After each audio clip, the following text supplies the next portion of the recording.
আজকে আমরা আরেকটু অ্যাডভান্স যে ইয়েগুলো সেগুলো দেখব।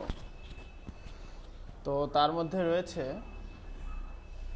আমরা গতদিন একটা কাজ করছিলাম, সেইটা দেখছেন?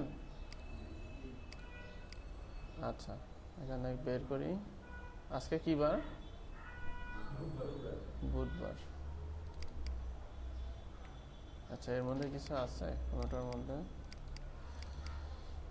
আচ্ছা, সমস্যা নেই, আজকে আমরা নতুন করে একটু শিখি।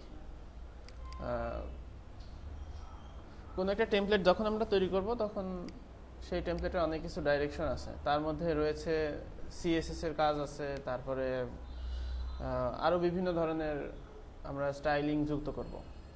সেই স্টাইলিং এর মধ্যে আজকে আমরা দেখব যে আরও কিছু ট্যাগ কিভাবে শেখা যায়, আর সিএসএস এর কাজটা দেখব যে সিএসএস দিয়ে কী করে, কিভাবে করতে হয়। তো ঠিক একইভাবে একটা ফোল্ডার করে নিই, নাম দিলাম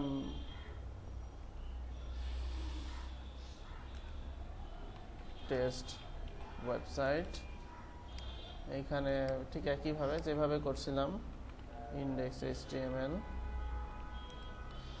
আচ্ছা, ইন্ডেক্স এইচটিএমএল করলাম, ওপেন উইথ ব্র্যাকেটস করে এখানে ঠিক একইভাবে এইচটিএমএল, তারপরে হচ্ছে হেড, এরপরে হচ্ছে বডি, যেভাবে আমরা করেছিলাম এর আগে। এখানে হচ্ছে টাইটেল, দিস ইজ টাইটেল। এখানে আমরা একটা ট্যাগ লিখলাম হেডিং 1।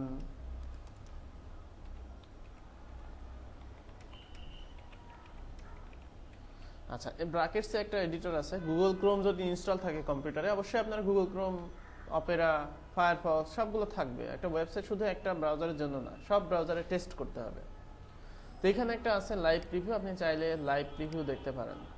লাইভ প্রিভিউটা অনলি গুগলের যে ক্রোম, গুগল ক্রোমে কাজ করবে। এখানে ডাইরেক্টলি দেখা যাবে যে কুইকলি আপনি যদি ওই ফাইল ওপেন না করে দেখতে চান, সেক্ষেত্রে এভাবে দেখতে পাবেন। এইচটিএমএল ওয়েবসাইটের ক্ষেত্রে আমরা খুব ইজিলি এটা দেখতে পারবো। তো এখানে ক্লিক করলেই সাথে সাথে প্রিভিউ দেখা যাবে। তো এখন আমরা চাচ্ছি যে এই যে এখানে আমি হচ্ছে ওপেন উইথ ফায়ারফক্স, এখানে আমি হচ্ছে একটা এখানে নিলাম, হেডিং নিলাম। তো এই হেডিংটার সাইজটা কিন্তু কম্পিউটার ডিফাইন করে দিয়েছে, আমি কিন্তু ডিফাইন করে দেই নাই। কালারটাও কম্পিউটার ডিফাইন করে দিয়েছে। তো এখন কোনো একটা ওয়েবসাইটের কালার সাইজ এরকম হবে না, চেঞ্জ হবে। তো সেই চেঞ্জগুলোর জন্য আমাদের আলাদা একটা ডাইরেকশন ব্যবহার করতে হবে। তো আমাদের কালারগুলো ব্যবহার করার জন্য, আমাদের ডাইরেকশনগুলো ব্যবহার করার জন্য আমরা এখানে ব্যবহার করব সিএসএস। ওই যে বলেছিলাম যে ল্যাঙ্গুয়েজ বিভিন্ন প্রকারের হয়। এইচটিএমএল হচ্ছে স্ট্রাকচারাল ল্যাঙ্গুয়েজ। যেমন রড, একটা বিল্ডিং এর রড, সিমেন্ট, ইট এগুলো দিয়ে স্ট্রাকচার করা হয়। এখন আপনি কোন রুমে কি কালার করবেন, তারপরে কোন রুমের স্পেসিং কত হবে, এটা আপনাকে কিন্তু অন্য জায়গা থেকে আলাদা ডিফাইন করতে হচ্ছে। তো সেটাই হচ্ছে এইচটিএমএল হচ্ছে মার্কআপ ল্যাঙ্গুয়েজ, যেটা দিয়ে কোথায় কোন কন্টেন্ট যাবে এটা নির্ধারণ করা হয়। আর সিএসএস হচ্ছে এভরিথিং। আপনার সিএসএস এর ব্যাপকতা অনেক বেশি, এইচটিএমএল এর ট্যাগ অনেক কম, সিএসএস এর কিন্তু মানে যেই এলিমেন্টগুলো অনেক বেশি। এই জিনিসগুলো মোটামুটি আমাদের শিখতে হয় এবং প্র্যাকটিস করতে হয়। সিএসএস মানে হচ্ছে ক্যাসকেডিং স্টাইল শিট, ঠিক আছে? হ্যাঁ, ক্যাসকেডিং স্টাইল শিট। আপনি যদি গুগলে লেখেন সবচেয়ে ভালো হবে জানার জন্য যে ডিফাইন সিএসএস লিখে সার্চ করলে আপনাকে গুগল বলে দিবে যে হচ্ছে সিএসএস কি জিনিস। আচ্ছা, এখানে হচ্ছে টু দিতে হবে।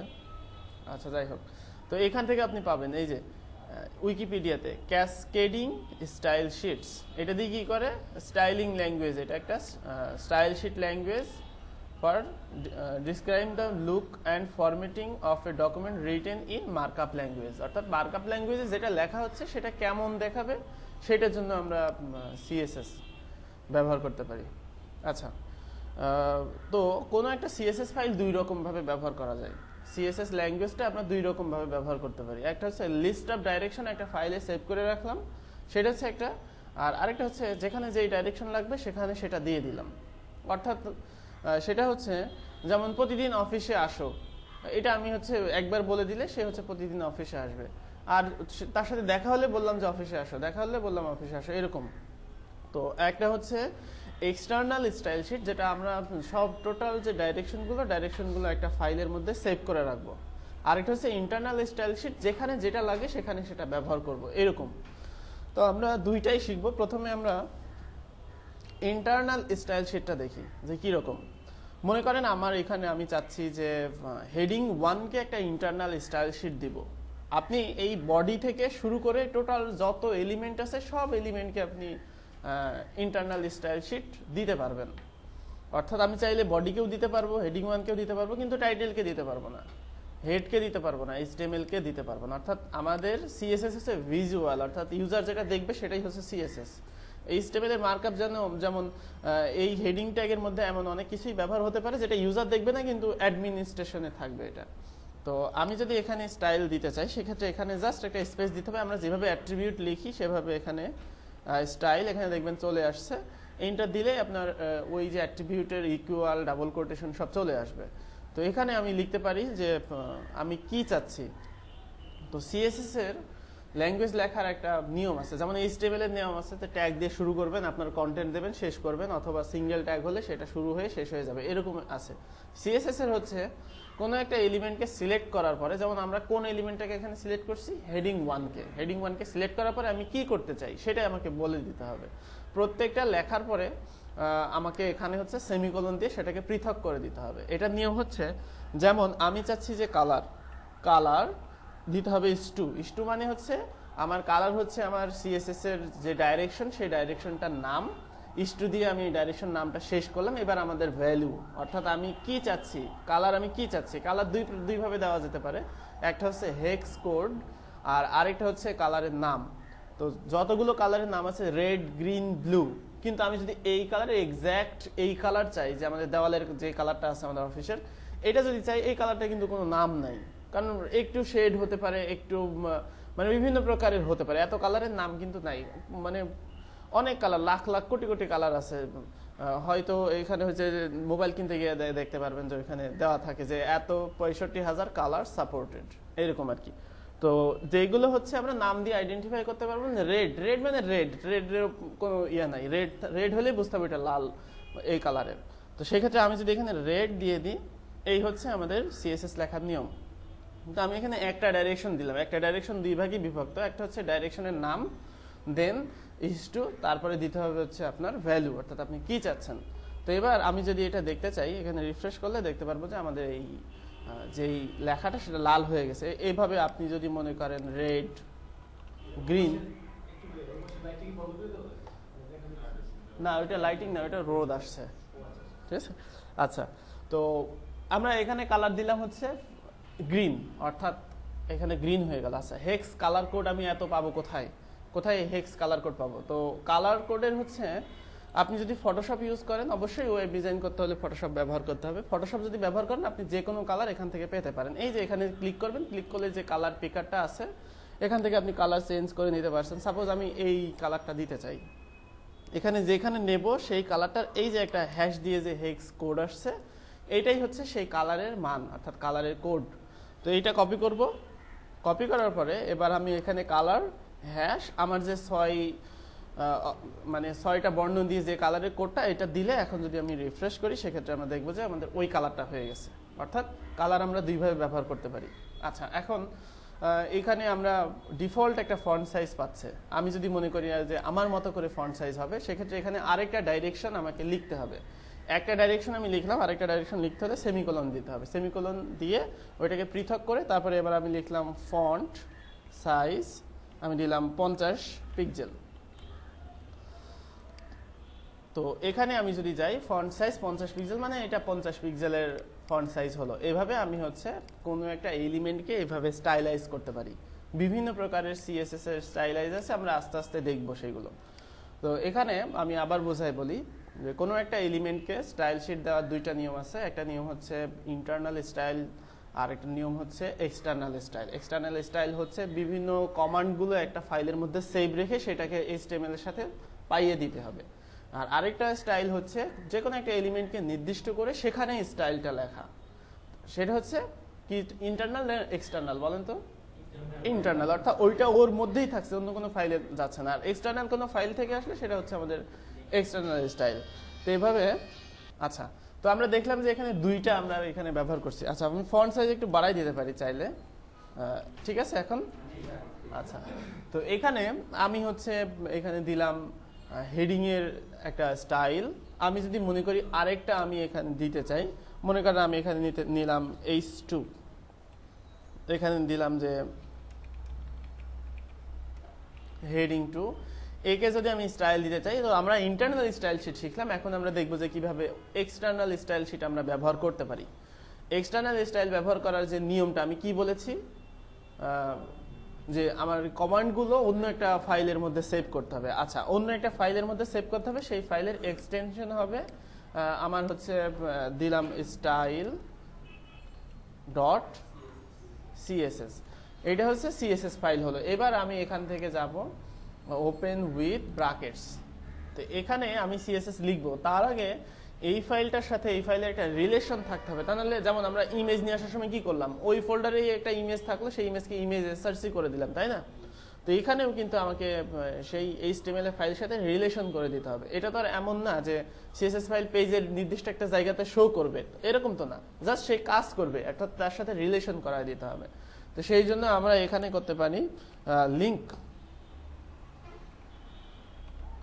লিংক এখানে আমি হচ্ছে দিব রিল, অর্থাৎ রিলেশন, এখানে স্টাইল শিট, অর্থাৎ এখানে আমি হচ্ছে লিংক রিলেশন স্টাইল শিট, তারপরে হচ্ছে টাইপ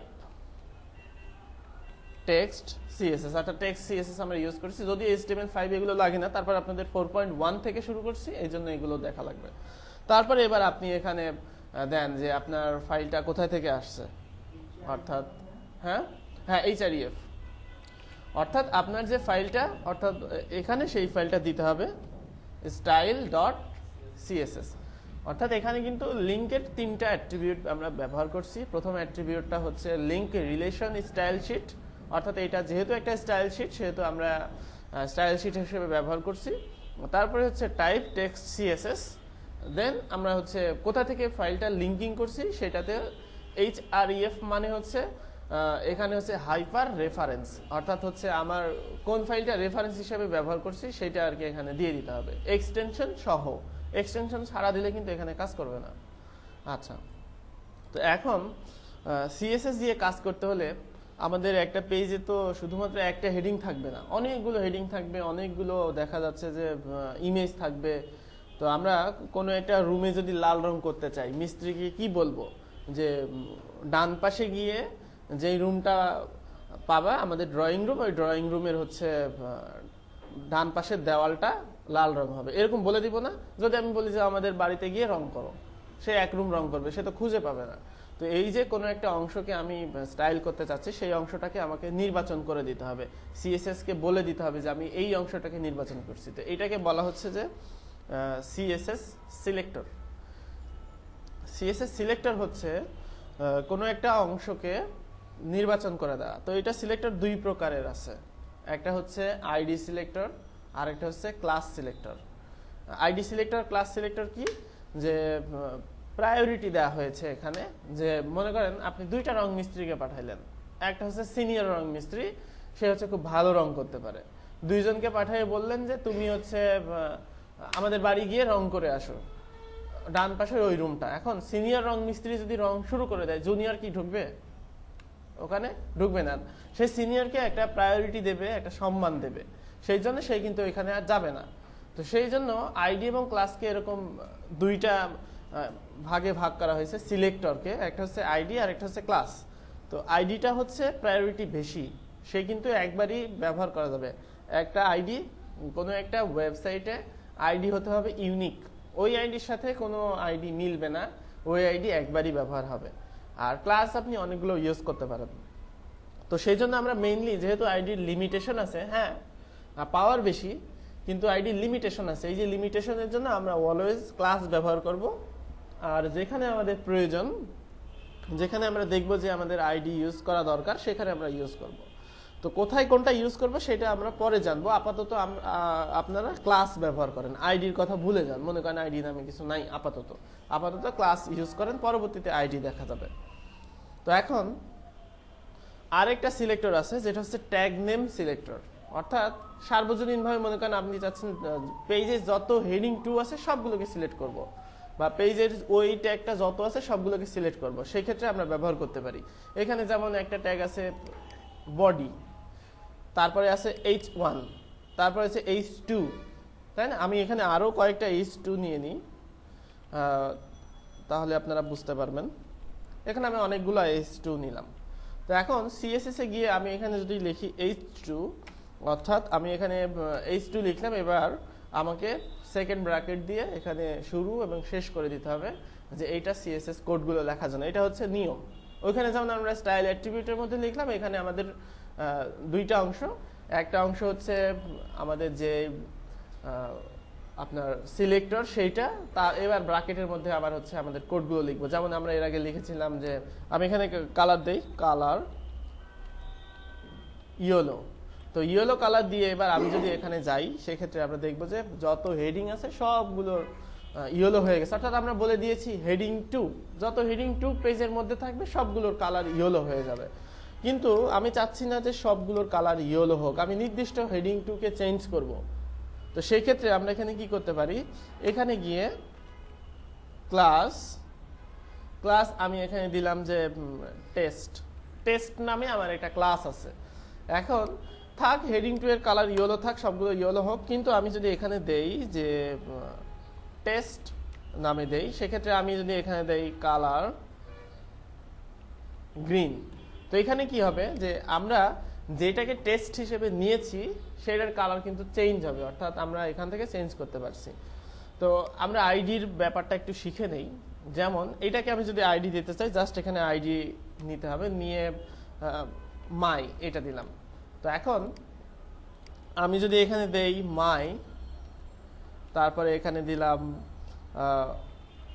কালার পিঙ্ক, এখানে কিন্তু ওই যে মাই নামে যে ক্লাসটা নিয়েছি তার কিন্তু একটা ক্লাস আছে টেস্ট নামে।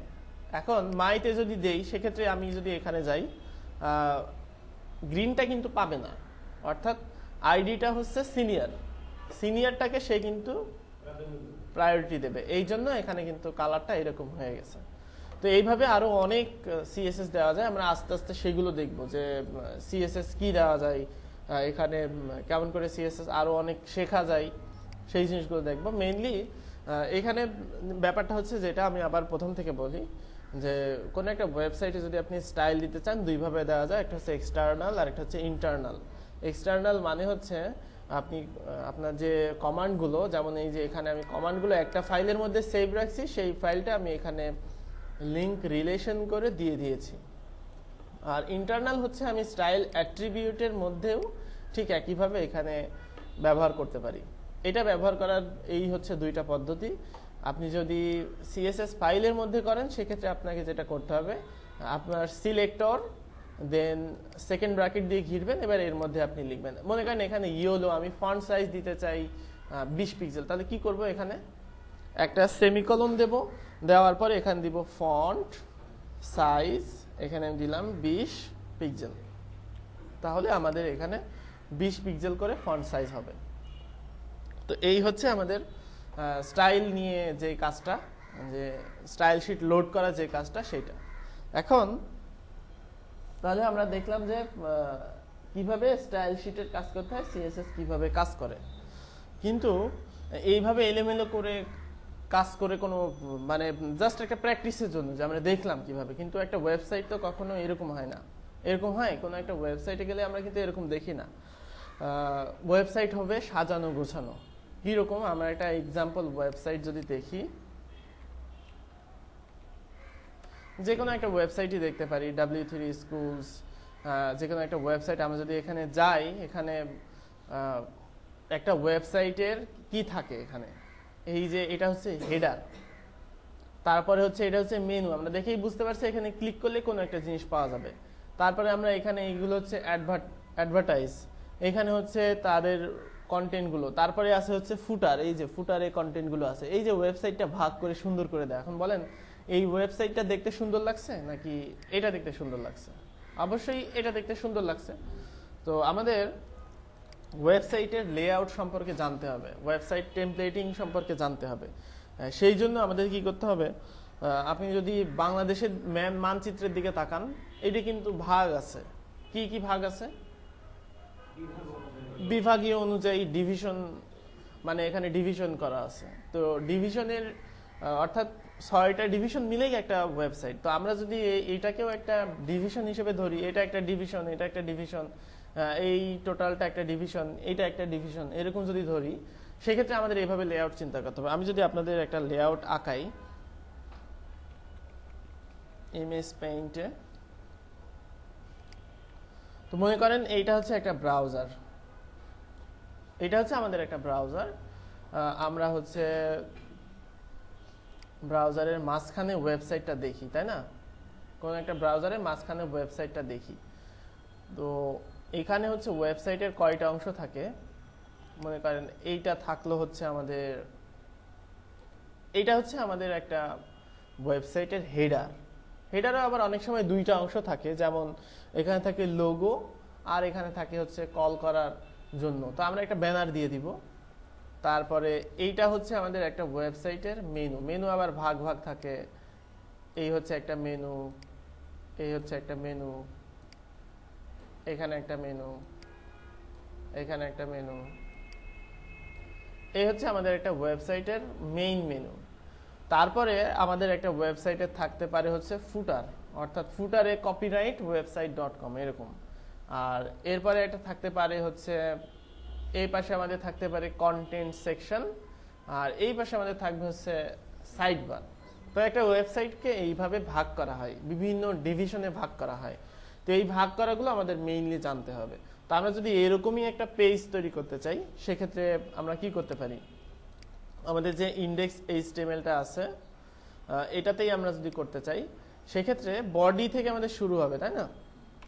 তো আমাদের চিন্তা করতে হবে এইভাবে যে টোটাল যে আমরা একটা ওয়েবসাইট, সেই ওয়েবসাইটটা হচ্ছে একটা ডিভিশন, সেই ডিভিশনকে আবার ভাগ করা হয়েছে। যেমন বাংলাদেশটা হচ্ছে একটা, মনে করেন একটা এলাকার ডিভিশন, তারপরে বাংলাদেশকে ভাগ করা হয়েছে 6 ভাগে। সেই সব ভাগগুলোকেও কিন্তু আবার থানা ওয়াইজ ভাগ করা হয়েছে। থানা আবার চলে গেছে মানে ইউনিয়নে, ইউনিয়ন চলে গেছে আবার হচ্ছে গ্রামে, গ্রাম চলে গেছে আবার এক একটা বাড়িতে, এরকম আর কি ব্যাপারটা। তো আমরা যদি ধরে নেই, সেক্ষেত্রে এখন আমরা যেটা ব্যবহার করব HTML এর মোস্ট পপুলার যে এটা একটা, সেটা হচ্ছে ডিভ। ডিভ দিয়ে একটা ওয়েবসাইট আপনি তৈরি করতে হবে। তো ডিভটা হচ্ছে খুব ইম্পর্টেন্ট, খুব সহজ। তো ডিভ যদি ব্যবহার করতে চান, জাস্ট এখানে ডিভ, তো প্রত্যেকটা ডিভের একটা নাম দিতে হবে, তা নাহলে তো আমরা CSS এ ওইটাকে ডাইরেক্ট করতে পারবো না। যেমন আমরা যদি বলি যে আমি একটা ডিভিশনে আছি, তো কেউ কি আমাকে বাংলাদেশের মধ্যে আমাকে আইডেন্টিফাই করতে পারবে? অবশ্যই পারবে না। তাকে জানতে হবে যে আমি কোন ডিভিশনে আছি।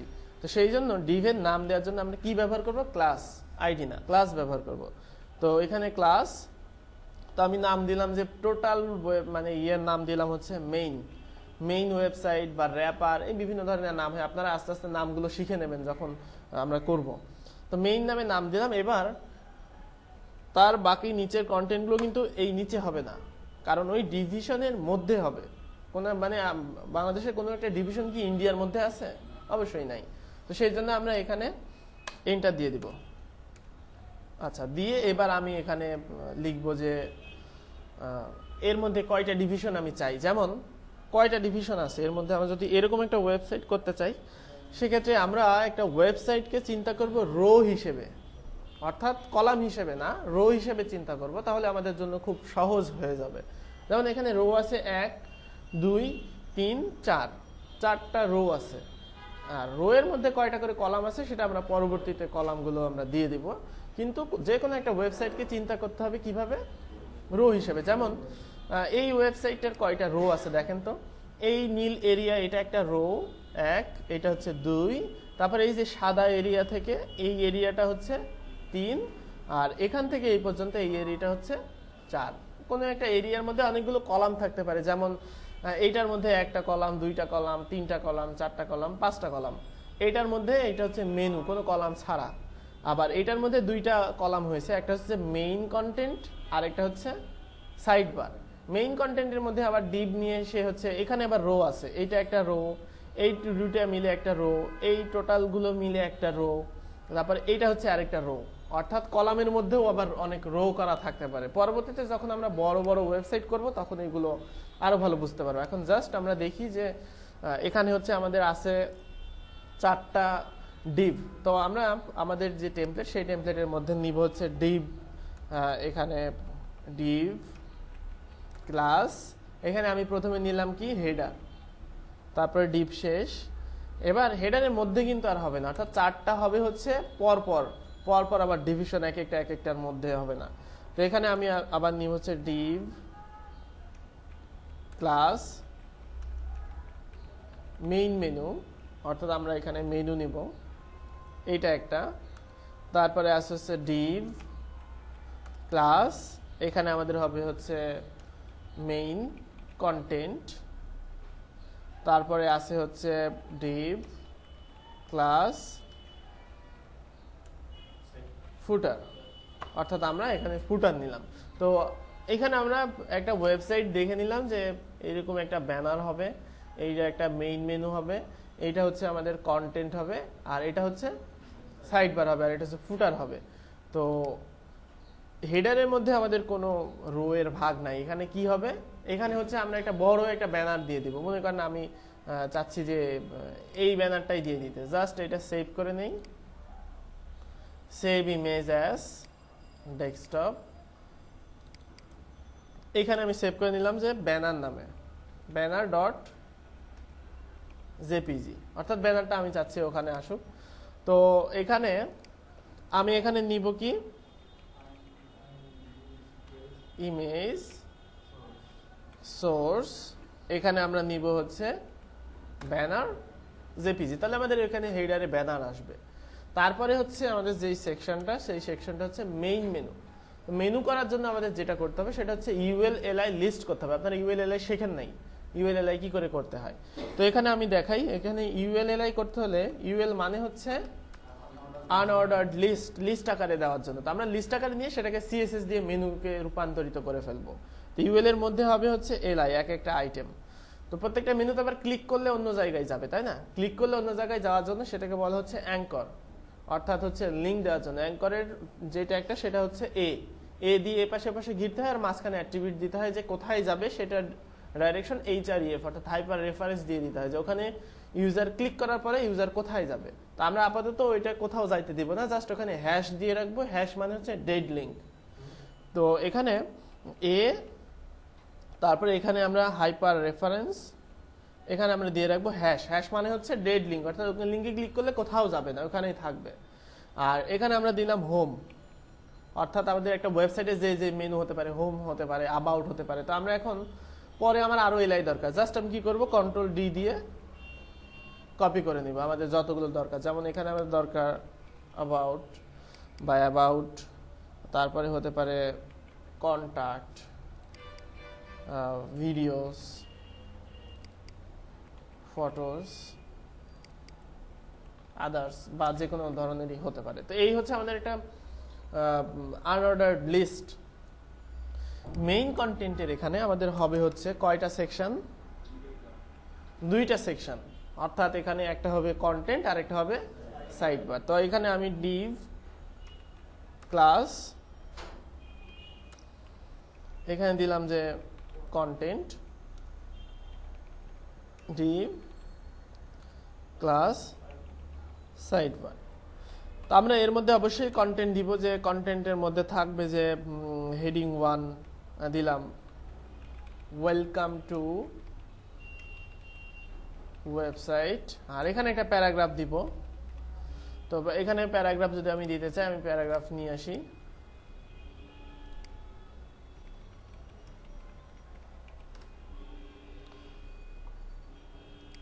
আচ্ছা, এটা হচ্ছে একটা ডামি টেক্সট জেনারেটর ওয়েবসাইট। আপনি যদি টেক্সট খুঁজে না পান, এখান থেকে জাস্ট কপি করে নিয়ে রাখতে পারেন, অথবা আপনি টাইপ করে দিতে পারেন। তো এটা হচ্ছে আমাদের কি করলাম, একটা প্যারাগ্রাফ নিলাম, বড় একটা প্যারাগ্রাফ। আমি যদি মনে করি 2টা প্যারাগ্রাফ রূপান্তরিত করে ফেলবো, জাস্ট এখানে আমি হচ্ছে একটা পি শেষ করে দেই, আর এখানে হচ্ছে আমি একটা পি শুরু করে দেই, এইটাই, জাস্ট 2টা প্যারাগ্রাফ নিলাম। সাইড বারে আমরা হচ্ছে এখানে কি করব, এখানে আমরা দিলাম যে হেডিং 2, এখানে দিলাম আদার ওয়েবসাইট লিংক। এখানে আমরা লিস্ট করে আমাদের হচ্ছে এই মেনুটাই থাক, লিস্ট আকারে আমরা এখানে এই যে মেনুটা আছে সেই মেনুটা জাস্ট কপি করে পেস্ট করলাম। এখন এই মেনুটা কিন্তু এর একটু ট্যাব হবে না বলেন? ট্যাব হলে এটা জাস্ট ব্লক করতে হবে, করে একটা করে ট্যাব দিয়ে দিতে হবে, দিলে যেন আমাদের কোড যেন নিট অ্যান্ড ক্লিন থাকে। কোড ক্লিন থাকাটা এটা কিন্তু খুব বড় একটা ফ্যাক্ট। আপনি যদি অনেক ভালো কোডিং করেন কিন্তু আপনার কোড ক্লিন না, সেই কোড কিন্তু অন্যজন এডিট করতে পারবে না। তো অন্যজন এডিট করতে না পারলে সেই কোডটার কোয়ালিটি থাকবে না, অর্থাৎ কোডটা আপনাকে ভালো হতে হবে। তো আমি এখানে হেডিং টু দিয়ে দিলাম, আর এখানে ইউএল এলআই দিয়ে ওই যে মেনুটা করলাম সেটা দিয়ে দিলাম। আর ফুটারে আমরা জাস্ট একটা টেক্সট এখানে দিয়ে দিলাম, যে প্যারাগ্রাফ দিয়ে যে কপিরাইট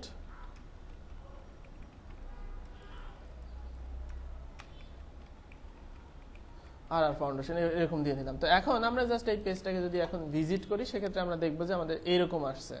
তো এরকম আসবে কারণ আমরা কোনো উইড দেই নাই, ডাইরেকশন করি নাই, এই জন্য এটা এরকম আসবে। তো এখন আমরা যদি এই ওয়েবসাইটটাকে কোনো একটা ওয়েবসাইট কিন্তু আমরা যদি পেজ জুম আউট করি, কোথায় এটা পেজটা কিন্তু মাঝখানে থাকছে, অর্থাৎ কোনো একটা ওয়েবসাইট অবশ্যই কিন্তু এরকম মাঝখানে দেখা যাবে। তো আমাদের এই ওয়েবসাইটটা মাঝখানে নাই, কারণ এই ওয়েবসাইটটাকে আমরা মাঝখানে এখনো দেইনি। তো আমরা এখানে আমরা অনেকগুলো ক্লাস ব্যবহার করছি, তাই না? এই ক্লাসগুলোকে কিন্তু আমাদের সিএসএস এ গিয়ে সিলেক্ট করতে হবে। তো আমরা আগেরগুলো মুছে দিলাম, এখানে লিখলাম যে আমাদের কি আছে, মেইন আছে, তারপরে কি আছে, হেডার আছে, এরপরে আমাদের কি আছে, মেইন মেনু আছে, তারপরে আছে হচ্ছে আমাদের মেইন কন্টেন্ট, তারপরে মেইন কন্টেন্টের মধ্যে আছে কন্টেন্টের এরপরে আরেকটা আছে সাইড বার, আরেকটা আছে হচ্ছে ফুটার। অর্থাৎ এই যে এতগুলো নিয়ে আসলাম, আমি যেই নামগুলো ব্যবহার করেছি সেগুলো। এখানে নিয়ম হচ্ছে আপনার এখানে থাকবে হচ্ছে HTML, এখানে থাকবে CSS, ওয়ার্কিং ফাইলের মধ্যে থাকবে। ওয়ার্কিং ফাইলের মধ্যে অন্য ফাইল দরকার না হলে কেটে দিবেন এইগুলো। তো এখানে আমি হচ্ছে জাস্ট এখান থেকে যে মেইনটা কপি করে নিয়ে এসে এখানে দিব। এখন আমার নাম মনে আছে বিধায় আমি এভাবে লিখে গেলাম, অন্য সময় কিন্তু আমাদের এইভাবে কপি করে নিয়ে আসতে হবে, অর্থাৎ আমাদের যে ক্লাস নেম সেই ক্লাস নেমের সাথে কপি করে নিয়ে আসতে হবে। আচ্ছা, তো এখন আমরা কি করব, আমাদের মেইন মানে হচ্ছে কি টোটাল ওয়েবসাইটটাকে আমি চাচ্ছি যে মাঝখানে নিয়ে আসতে। তো মাঝখানে নিয়ে আসতে হলে এখানে আমাদের কমান্ড দিতে হবে। তো প্রথমে আমরা উইড ডিফাইন করে দেবো। ওয়েবসাইটের উইড দিলাম মনে করেন 700 পিক্সেল, একটা ওয়েবসাইটের উইড দিলাম 700 পিক্সেল। আর এবার আমরা মাঝখানে নিয়ে আসার জন্য মার্জিন 0 অটো। মার্জিন 0 অটো মানে হচ্ছে আমরা একটু আগে দেখলাম যে কালার দিতে হয় দুই ভাবে, তাই না? একটা হচ্ছে কালারের নাম, আর একটা হচ্ছে হেক্স কোড। তো কোনো সিএসএস প্রপার্টির অনেকগুলো ভ্যালু থাকতে পারে। যেমন আমি যদি বলি যে হচ্ছে সরো, তার মানে সে যে কোনো দিকেই সরতে পারে। তাকে যদি আবার 4 ভাবে বলতে পারি, ডানে সরো, বামে সরো, সামনে সরো, পেছনে সরো, এরকম সরো বললে টোটালটা হয়ে যায়। তো এখানে মার্জিন মানে হচ্ছে সে সব দিক থেকে মার্জিন হবে। যদি আমি মার্জিন 20 পিক্সেল দেই, টোটাল 20 পিক্সেল মার্জিন হবে। আর যদি বলি যে মার্জিন রাইট, সেক্ষেত্রে ডান দিক থেকে তার হচ্ছে মার্জিন রাইট 20 পিক্সেল হবে, এরকম। তো এখানে আমি মার্জিন 0 অটোর মানে হচ্ছে এইগুলো আবার দুই ভাবে প্রকাশ করা যায়। একটা হচ্ছে মার্জিন যদি লিখি তাহলে সেক্ষেত্রে আমাদের প্রকাশ হয় কয়টা, 4টা। Margin left right top bottom সবগুলো। তো এখানে সেই 4টাকে দুই ভাগ করে প্রথম সংখ্যাটা হয় হচ্ছে মার্জিন টপ এবং মার্জিন বটম, পরেরটা হয় হচ্ছে মার্জিন লেফট এবং মার্জিন রাইট। তো আমি এখানে মার্জিন 0 অটো দিয়ে বললাম যে এই যে আমাদের যে সেকশনটা, এই যে মেইন যে র্যাপারটা, এই র্যাপারটা লেফট এবং রাইটে অটো, অর্থাৎ সে সেন্টার্ড হবে। লেফট রাইট যেহেতু পরেরটা, সেহেতু আমি অটো করে দিলাম। আর ওপরের নিচে আমরা বলে দিলাম যে ওপরের নিচে কোনো কিছু করার দরকার নেই, সেখানে 0 থাকবে। এটার মানে হচ্ছে মার্জিন 0 অটো। তো এখন আমরা এটাকে সেভ করে ফেলি, সেভ। তারপরে আমরা যদি দেখি যে দেখবো যে আমাদের ওয়েবসাইটটা আমরা 700 পিক্সেল দিয়েছিলাম, 700 পিক্সেল হয়ে গেছে এবং সে কিন্তু সেন্টারে চলে আসছে। যদি আমরা এইভাবে সেন্টার করতে চাই, এইভাবে সেন্টার করতে পারবো। আচ্ছা, তো এখন এই যে উপরের যে ব্যানারটা, এই ব্যানারটার উপরে একটু মার্জিন হয়ে গেছে। তো বিভিন্ন প্রকারের এরকম মার্জিন চলে আসবে। সেই মার্জিনগুলো যাতে না আসে সেজন্য আমাদের একটা প্রাইমারি রিসেটার আমরা ইউজ করব। যে অন্য সিএসএস যেন চলে না আসে, কারণ আমরা এখানে সিএসএস দিচ্ছি, আমরা যেটা দিব সেটাই হতে হবে, অন্য সিএসএস যেন ডিফল্ট ভাবে না চলে আসে। সেই জন্য প্রাইমারি রিসেটার হচ্ছে স্টার মার্জিন 0 প্যাডিং 0, অর্থাৎ এইটা হচ্ছে প্রাইমারি রিসেটার। দেখবেন এখন উপরে যে মার্জিনটা ছিল এই মার্জিনটা নাই, কোনোটাতে সাথে মার্জিন যেন না চলে আসে, মার্জিন এবং প্যাডিং কোনোটাই যেন না চলে আসে।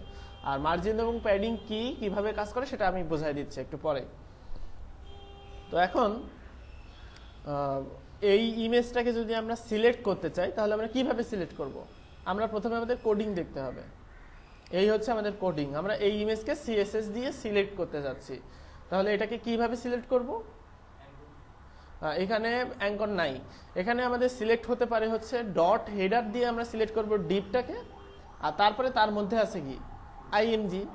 তো আমরা এখানে সিএসএস সিলেক্ট করতে পারি ডট, এই হেডারের নিচেই নিব, এখানে ডট হেডার আইএমজি। এটার মানে হচ্ছে আমি ওই ইমেজটাকে সিলেক্ট করলাম, অন্য কোনো ইমেজ না। কিন্তু আমার যদি মেইন মেনুর মধ্যে কোনো ইমেজ থাকে সেটা কিন্তু এই সিএসএস দিয়ে সিলেক্ট হবে না। অর্থাৎ ক্লাস নেওয়ার আরেকটা সুবিধা হচ্ছে ডিভিশনের নির্দিষ্ট কোনো এলিমেন্টকে যদি আমি স্টাইল দিতে চাই সেক্ষেত্রে আমরা কিন্তু ওইভাবে তার আগে যেই ডিভিশন সেই ডিভিশন দেন ক্লাসের নাম নিয়ে আমরা কিন্তু এটাকে স্টাইল দিতে পারবো। তো আমি এই ইমেজটার উইডথ কত হবে বলেন তো? 700 পিক্সেলের বেশি অবশ্যই হবে না, যদি বেশি থাকে সেক্ষেত্রেও আমরা এখানে উইডথ 700 পিক্সেল। এখন উইডথ যদি 700 পিক্সেল করি, হাইট যদি অত বড়ই থাকে তাহলে ইমেজটা কিন্তু এরকম চাপা হয়ে যাবে। সেই জন্য আমরা কি বলবো, হাইট অটো। সে ইচ্ছা মতো তার যতটুকু উইডের জন্য যতটুকু হাইট লাগে সে ততটুকুই নেবে। তো এবার দেখেন যে এই ইমেজটা কিন্তু এখান থেকে বের হয়ে গেছিল। এখন কিন্তু আমি যদি রিফ্রেশ দেই সেক্ষেত্রে দেখবো যে আমাদের এই ইমেজটা লেখার সাথে একদম সমান আছে, অর্থাৎ আমি কিন্তু ঠিক করে নিলাম। তো এই হচ্ছে আমার একটা বেসিক টেমপ্লেট। এখন মেনুটা তৈরি করতে হবে। মেনু তৈরির জন্য আমাদের কিছু অংশ জানতে হবে। তো যেমন দেখেন মেনুর এই যে ডট ডটগুলো কে দিয়েছে, অটো বাই ডিফল্ট চলে আসছে, আমাদের ডট ডটগুলো উঠাতে হবে। এই যে মেনুটা, এই মেনুটা হচ্ছে এইদিকে নিয়ে আসতে হবে, ফ্লোট লেফট করতে হবে। তো কোনো একটা এলিমেন্টকে যদি আমি পাশাপাশি দিতে চাই তাহলে আমাকে যেটা করতে হবে, ফ্লোট লেফট করতে হবে। ফ্লোট লেফট করে সেগুলোকে পাশাপাশি দেওয়া যায়। তো সেই জন্য যেখানে ফ্লোট লেফট ইউজ করব, যেমন আমি এখানে যাই, মেইন মেনু যেটা আছে, মনে করেন মেইন মেনুর এখানে এই ব্যাকগ্রাউন্ডটা হবে রেড, বা এই যে ব্যাকগ্রাউন্ড আছে এটা হচ্ছে ব্লু। আমি যদি ব্লুই দিতে চাই সেক্ষেত্রে আমি হচ্ছে এখানে ব্লু দিতে পারবো, রেড দিতে পারবো। তো আমরা রেড দিই। তো এখানে আমরা প্রথমত রেড দিয়ে দিই, অর্থাৎ মেইন মেনুর ব্যাকগ্রাউন্ড, মেইন মেনু যে ডিভ, এই ডিভের ব্যাকগ্রাউন্ড রেড। আচ্ছা, মেইন কন্টেন্ট হয়ে গেছে, সরি। মেইন মেনুর ব্যাকগ্রাউন্ড রেড। এবার দেখেন মেইন মেনুর ব্যাকগ্রাউন্ডটা লাল হয়ে গেছে। এখন জাস্ট আমাদের কি করতে হবে, এগুলোর কালার সাদা করতে হবে। লালের মধ্যে নীল কিন্তু দেখে ভালো লাগছে না, বোঝা যাচ্ছে না। তো সেই জন্য আমরা মেইন মেনুর মধ্যে কি নিয়েছিলাম, মেইন মেনুর মধ্যে আমরা নিয়েছিলাম ইউএল, মনে আছে?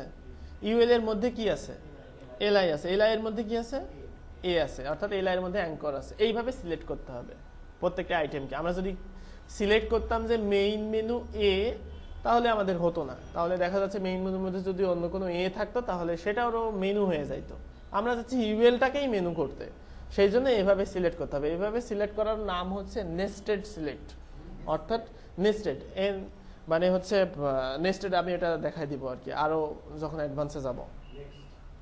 Nested, NESTED, nested.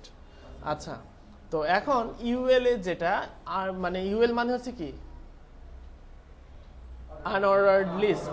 আনঅর্ডার্ড লিস্টকে আমরা চাচ্ছি যে তার বাটনগুলো, অর্থাৎ ওই গোল গোল যেগুলো না আসুক। সেই জন্য আমরা কি করব, লিস্ট স্টাইল নান। তাহলে কি হবে, আমি এখানে রিফ্রেশ করি, এইগুলো চলে গেল।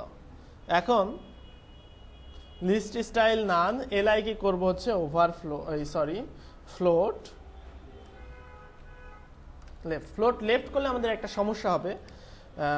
ফ্লোট লেফট করলে কাজ হচ্ছে এই হোমটা জায়গা দিয়ে দেবে পরের এলিমেন্টকে, চলে আসো। তো শেষে যখন আদার্স হয়ে যাবে, আদার্সও কিন্তু জায়গা দিয়ে দেবে, যে পরে কোনো এলিমেন্ট থাকলে সেও চলে আসে। তো আমরা চাচ্ছি না যে মেইন মেনু থেকে সে হচ্ছে অন্য কন্টেন্ট মেইন মেনুর মধ্যে চলে আসুক। এই যে কন্টেন্ট আরেকটার মধ্যে ওভারল্যাপ হওয়া, এটাকে বলা হচ্ছে ওভারফ্লো। ওভারফ্লো মানে কি, এমনি নর্মালি আমরা কি বুঝি, ফ্লো করা উপচায় পড়া একটা পানি যদি একটা আমি গ্লাসের মধ্যে দিলাম, পানি ঢেলেই যাচ্ছি, সেই পানিটা কিন্তু ওভারফ্লো করবে, চলে যাবে। তো আমি যদি ওভারফ্লোটাকে সরাই দেই অর্থাৎ নাই করে দেই, সেজন্য আমাকে লিখতে হবে যে এখানে হচ্ছে মেইন মেনুর মধ্যে আমি চাচ্ছি না আসুক, অর্থাৎ ওভারফ্লো না হোক, সেই জন্য ওভারফ্লো হিডেন দিলে মেইন মেনুর মধ্যে টোটাল যতটুকু জায়গা সে ততটুকু জায়গায় দখল করবে, তার জায়গাতে সে আসতে দেবে না, অর্থাৎ কোনো কন্টেন্টকে ওভারফ্লো করতে দেবে না। এই হচ্ছে ওভারফ্লো। কখন ব্যবহার করব? যখন দেখবো যে আমরা ফ্লোট লেফট করে অন্য কন্টেন্ট আমার মধ্যে চলে আসছে, তখন আমরা ওভারফ্লো করব। এই হচ্ছে কথা। এখন এই মেনুটা দেখতে সুন্দর লাগছে না, এই মেনুটা দেখতে আরো সুন্দর লাগবে যদি আমরা LIA কে স্টাইল দিই, অর্থাৎ LIA এর কালারটা তো এখানে চেঞ্জ আছে। তো LIA কে আমরা এখন বলবো যে এইটার কালার হোক কালার সাদা, তারপরে এটা একটু ফাঁকা ফাঁকা করে দিব, সেই জন্য প্যাডিং 10 পিক্সেল, অর্থাৎ প্যাডিং দিলে চারপাশে একটা জায়গা হবে। যেমন দেখেন এই যে প্যাডিং দিলাম, এই প্যাডিং দিলে চারপাশে জায়গা হবে, কিন্তু হলো না, কারণ হচ্ছে এইটাকে আরেকটা কাজ করতে হবে, সেটা হচ্ছে এইটার ডিসপ্লে ব্লক করতে হবে, ব্লক আকারে। আমরা চাচ্ছি কি মেনুটা ব্লক আকারে হোক। যেমন এই যে এই মেনুটা কি, এটা একটা ব্লক, আমি যদি এখানে যাচ্ছি এই যে মানে একটা ব্যাকগ্রাউন্ড হয়ে একটা ব্লক হচ্ছে না, এইটাকে বলছে ব্লক, অর্থাৎ লিঙ্কেরও ব্লক হতে হবে। তো প্যাডিং ব্লক ছাড়া কাজ করবে না, এখানে ডিসপ্লে ব্লক। এবার দেখেন এবার কিন্তু প্যাডিংটা কাজ করবে, অর্থাৎ আমরা কিন্তু ফাঁকা ফাঁকা করে দিয়েছি বলে এখন কিন্তু মনে হচ্ছে যে আমরা একটা মেনু নিয়ে আসছি। এখন এই যে মেনুর নিচে আন্ডারলাইনটা মনে করেন আমি চাচ্ছি না, আন্ডারলাইন যদি মুছে দিতে চাই, সেক্ষেত্রে আমরা কি করব, এখানে হচ্ছে টেক্সট ডেকোরেশন না, অর্থাৎ আমরা চাচ্ছি যে এখানে টেক্সট ডেকোরেশনটা না আসুক। টোটাল ওয়েবসাইটের ফন্ট আছে কি টাইমস নিউ রোমান নামের একটা ফন্ট। আমি যদি ফন্ট চেঞ্জ করতে চাই, এখানে জাস্ট আমি এখানে টোটাল ওয়েবসাইটে যদি চেঞ্জ করতে চাই, তাহলে আমি এখানে লিখতে পারি বডি, অর্থাৎ বডি ফন্ট ফ্যামিলি এরিয়াল। তো ফন্ট ফ্যামিলি এরিয়াল দিয়ে দিলাম, পরবর্তীতে আমরা অন্য ফন্টও ইউজ করবো। তো এখন কিন্তু ওয়েবসাইটের ফন্টগুলো দেখতে একটু ভালো মানের মনে হচ্ছে। আচ্ছা, এখানে আরেকটা কাজ করতে হবে, এই যে মেইন মেনুর উপরে আমি কার্সর নিয়ে যাচ্ছি, এখন তো ইউজারকে বুঝতে দিতে হবে যে আমি এখানে কার্সর নিয়ে যাচ্ছি। তো সেই জন্য আমাদের এখানে আমরা কিন্তু এখানে নিতে পারি যে ULLIA হোভারের মানে হচ্ছে কার্সর যখন নিয়ে যাব তখন এই CSSটা অ্যাক্টিভেট হবে। যেমন আমি যদি বলি হোভারের ব্যাকগ্রাউন্ড হবে 000, মানে হচ্ছে কালো রঙের ব্যাকগ্রাউন্ড। তো এখন আমরা এখানে যাই, এখানে গেলে এই যে অর্থাৎ মেইন মেনুর ব্যাকগ্রাউন্ডটা কালো হচ্ছে। আচ্ছা, আজকে একটু মোটামুটি মানে প্রেসার দিয়ে দেওয়া হয়েছে আপনাদের। হ্যাঁ, আগে থেকে টিউটোরিয়ালগুলো দেখছেন না? ওকে, গুড। আচ্ছা, হ্যাঁ, আগে থেকে দেখলে অনেক ভালো, আপনারা দ্রুত আগালে আমার জন্যও ভালো। তো এখানে আমরা মেনুটা তৈরি করলাম, তারপরে আমাদের যে কন্টেন্ট, এই কন্টেন্টকে এখন আমাদের ডিভাইড করতে হবে।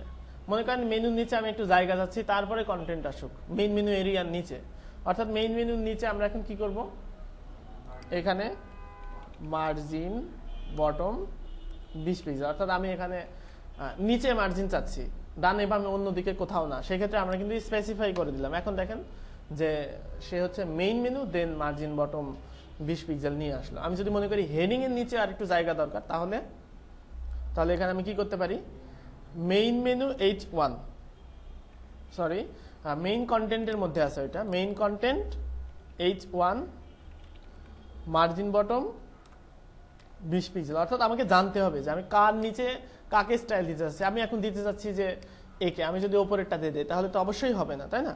সিলেক্টর সম্পর্কে ভালো করে জানতে হবে। এখন আমাদের কিন্তু এটার নিচেও একটা ফাঁকা চলে আসছে এরকম।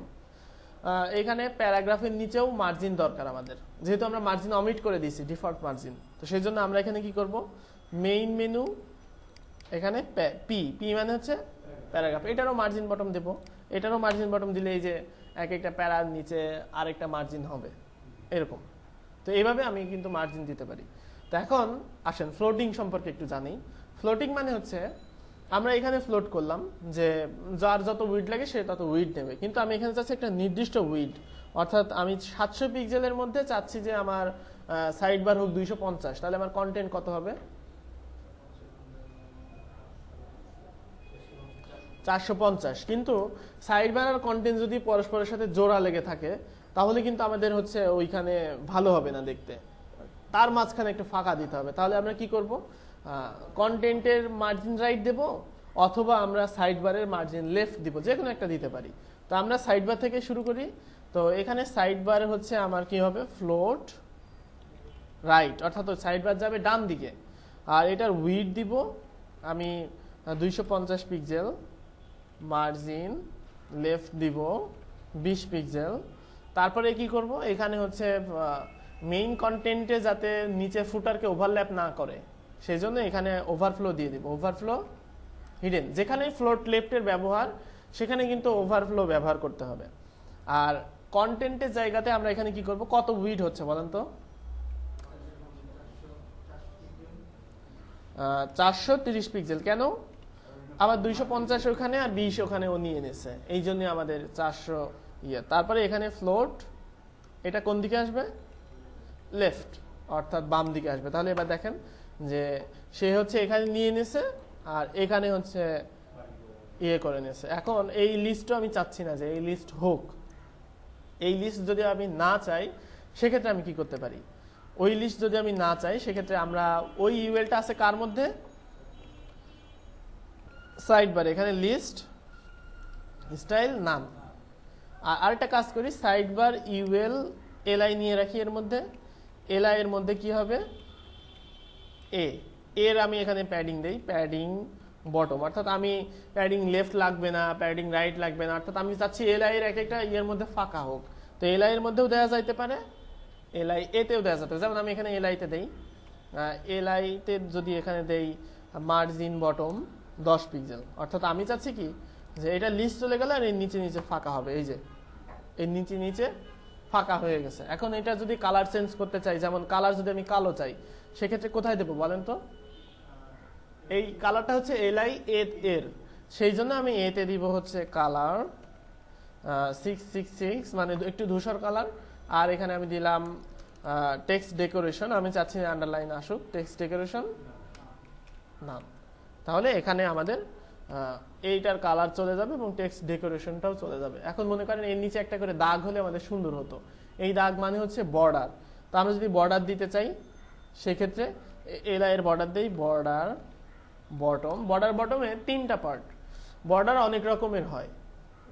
বর্ডার হচ্ছে প্রথম পার্ট হচ্ছে আপনার বর্ডারটা কতটুকু মানে মোটা হবে, তারপরে এটা হচ্ছে বর্ডার হচ্ছে স্টাইল হচ্ছে 3টা, একটা হচ্ছে সলিড, একটা একদম সলিড বর্ডার, আরেকটা হচ্ছে ড্যাশ ড্যাশ ড্যাশ ড্যাশ আকারে, আরেকটা হচ্ছে ডট ডট ডট ডট আকারে। তো আপনি কোনটা চান সেটা। আর তারপরে এটা হচ্ছে কালার। তো আমি এখানে প্রথমে দিব হচ্ছে 1 পিক্সেল চাচ্ছি বর্ডার, তারপরে চাচ্ছি সলিড, তারপরে কালারটাও চাচ্ছি ওই একই কালার 666। তাহলে এখানে হচ্ছে আমাদের এরকম বর্ডার হবে এক একটার নিচে। আর যদি আমি চাই ডটেড, ডটেড দিলে এরকম হবে ডট ডট। আর এখানে যদি দিই ড্যাশেড, এখানে দিলে ড্যাশ ড্যাশ হবে। যদি কালার চেঞ্জ করতে চান এখানে কালারের কোড দিতে হবে অথবা কালারের নাম দিতে হবে, দিলে সেইটার ইয়েটা এরকম হবে। এরপরে মনে করেন ফুটারে আমি চাচ্ছি যে এরকম লাল হোক ফুটারে ব্যাকগ্রাউন্ড। তো ফুটারে যদি ব্যাকগ্রাউন্ড দিতে চাই সেক্ষেত্রে জাস্ট এখানে ব্যাকগ্রাউন্ড রেড, যদি ব্যাকগ্রাউন্ড রেড দিতে চাই এখানে ফুটারে ব্যাকগ্রাউন্ড রেড হবে। আবার এখানে কালার সাদা, কালার সাদা দিলাম। মনে করেন আমি প্যাডিং দিতে চাই সেক্ষেত্রে প্যাডিং 10 পিক্সেল, প্যাডিং 10 পিক্সেল দিলাম, এই যে এখানে তার প্যাডিং হয়ে গেল।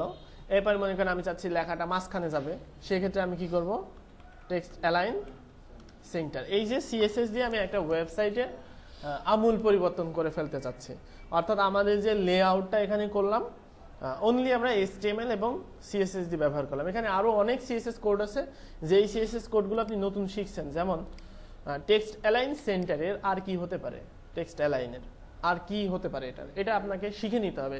লেফট হতে পারে, রাইট হতে পারে, মাঝখানে হতে পারে, জাস্টিফাই হতে পারে, এই জিনিসগুলো কিন্তু শেখার দায়িত্ব আপনার। অর্থাৎ আপনি CSS এ এখানে আপনি দেখলেন যে ফন্ট ফ্যামিলি, এটা সম্পর্কে আমি আরো জানতে চাই, তাহলে কি করব, এখানে জাস্ট এখানে কপি করবেন, কপি করে আপনি গুগলে গিয়ে লিখবেন ফন্ট ফ্যামিলি CSS, এটা লিখলে হবে। অথবা এই যে মানে লিখলেই W3 স্কুলস আসবে, আর W3 স্কুলস থেকে আপনি এখানে জানতে পারবেন যে ফন্ট ফ্যামিলি এটা দেওয়া যায়। ডেফিনেশনটা বুঝে নেবেন যে কিভাবে হচ্ছে ফন্ট ফ্যামিলিটা। ফন্ট ফ্যামিলিটার এখানে separate is value with a comma, ঠিক আছে। এই টোটালটা পড়বেন, পড়ে এখানে দেখবেন। আবার আপনি চাইলে এখানে হচ্ছে ট্রাই ইট, আমি দেখতে চাই, ওদের এখানে প্র্যাকটিস করতে চাই, সেক্ষেত্রে আমি কিন্তু এখানে দেখে নিতে পারি যে এখানে কি হবে, ফন্ট ফ্যামিলি কি হবে, এরকম। তো আপনি এখান থেকে মানে পড়ে নেবেন। এখন আমি ক্লাসে যেগুলো দেখাচ্ছি সেগুলো দেখেন, আপনার আউটসাইড দেখার দরকার নেই আপাতত, যেহেতু আপনারা নিউ লার্নার, সেহেতু আপনি এখানে উইড দেখে নেবেন। উইড আমি বাড়ালে কি হচ্ছে, আমাদের চেঞ্জটা কোথায় হচ্ছে। তো যত সিএসএস শিখছেন, সিএসএস যত ভালো করে শিখবেন আপনার মার্কেট প্লেসে কাজ পাওয়ার সম্ভাবনা তত বেশি, ঠিক আছে। সিএসএসটা মোস্ট ইম্পর্টেন্ট পার্ট। এইচটিএমএল একবার এইচটিএমএল মার্কআপ করলেই হয়ে যাবে। এখন মনে করেন আমি একটা ওয়েবসাইট এখানে চাচ্ছি যে সব পিঙ্ক হবে, পিঙ্ক কালার আমি সিএসএস না জানলে চেঞ্জ করতে পারবো? পিঙ্ক, এখানে আমি দিলাম পিঙ্ক, দিয়ে আমি কিন্তু এখানে আমার কালার কিন্তু চেঞ্জ করে ফেলতে পারছি ইচ্ছা মতো। আমার যে কালার দরকার সেই কালার আমি নিতে পারছি। অর্থাৎ আপনাদের সিএসএসটা খুব ভালো করে শিখে নিতে হবে। লিস্ট স্টাইল আর কি হতে পারে, লিস্ট স্টাইল নান আছে, আর কি হতে পারে এখানে, সেই জিনিসগুলো আমি জেনে নেই। List style property, list style এখানে কি হতে পারে, এখানে হচ্ছে এই যে লিস্ট স্টাইলে আপনি যদি মনে করেন এই যে লাল রঙের এরা আর একটা ব্যাকগ্রাউন্ড দিয়েছে, অর্থাৎ এরকম একটা ব্যাকগ্রাউন্ড আমার লাগবে, লেগে সেটা আমি এখানে এভাবে দিতে পারবো যে স্কোয়ার ইউআরএল দিয়ে আমি লিস্ট স্টাইলের একটা লিস্ট এখানে নিয়ে আসতে পারবো। তো এই জিনিসগুলো আপনাদের যেগুলো জানবেন সেগুলো তো জেনেই রাখবেন, আর যেগুলো বুঝতে সমস্যা হবে সেগুলো নোট করবেন। বুঝতে পারছেন? তাহলে আজকে এখানেই শেষ করলাম, হ্যাঁ।